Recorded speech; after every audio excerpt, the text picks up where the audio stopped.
In this tutorial, I'll show you how to check for your benchmark scores.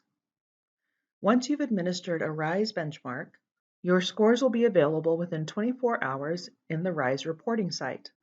Go to utahrise.org and click on Reporting and log in. If you're logging in during the summative or end-of-year testing window, the RISE reporting site will immediately show you summative results, if you have any. To switch over to benchmarks, click on Filters on the left, and then change the selection to benchmark instead of summative, and click Apply. You could also use this menu to narrow down by test reason if you only wanted to look at pre-tests versus post-tests, for example.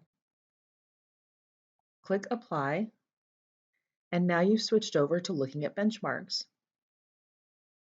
If you've delivered several different kinds of benchmarks, each of them will be labeled by topic. Let's say I want to look at my English benchmarks. RISE reporting is a click-through interface, meaning you just keep clicking in order to see what you want. So now that I've pulled up my various English benchmarks, I'm going to click on the name of the benchmark module.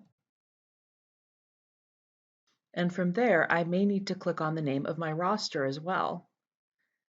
That might be helpful for secondary teachers who have several rosters, but for elementary teachers, this is likely just another step.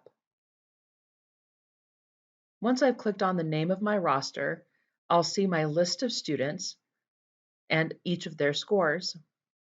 I'll also see a whole class, school, and district level summary of scores.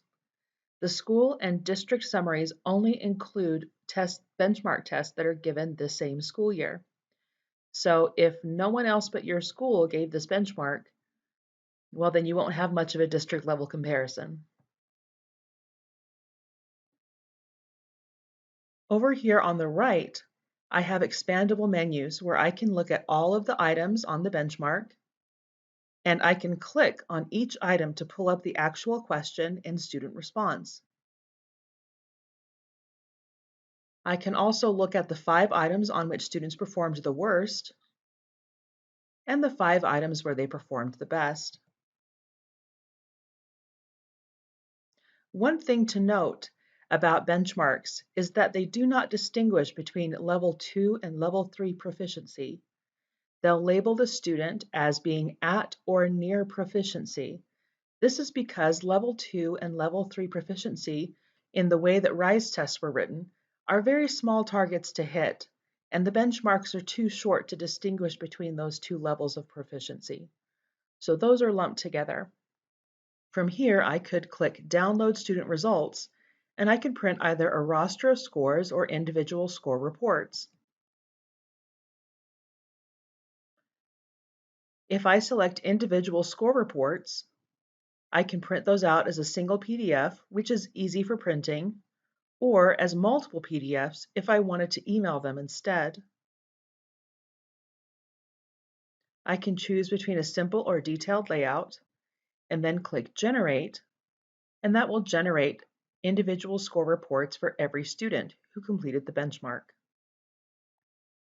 I could also generate a student data file in Excel, CSV, or text format, and download that as a single data file if I wanted to look at my scores in Excel.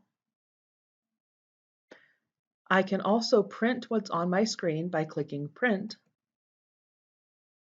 and that will give me a printout of exactly what I'm seeing on my screen. If I select Summary and Item Scores under Report Options, I will see all of the items in a 1 or a 0 and the student's score item by item. I can print this as a PDF, Excel, or CSV.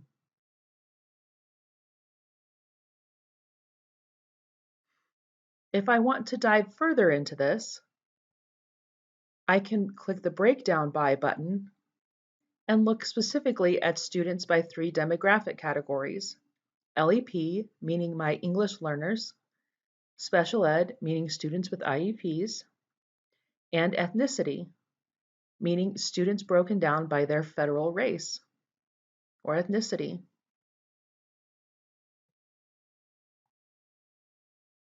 If I want to backtrack at any time from the view that I'm on, I can use this menu at the top. If I'm done looking at my breakdown of scores, I'll click Roster Performance on Test and it will take me back to the prior screen. I could also keep going back to backtrack to the first screen I started from and select a different benchmark. Another menu to be aware of on the left is the Standards menu. If I want to examine students' performance on a single standard, I can select that standard here and click Apply. And now you'll notice that not all of the items are shown, only the items that related to that standard. And I can get a look at how my students are performing compared to the school and the district on that standard only. The one caution is that 2 items on a standard is maybe not a lot to draw a firm conclusion. But the information is available to make use of. Please let me know if you have any other questions about viewing your benchmark scores. You can reach me at brooke.anderson@jordandistrict.org or 801-567-8393.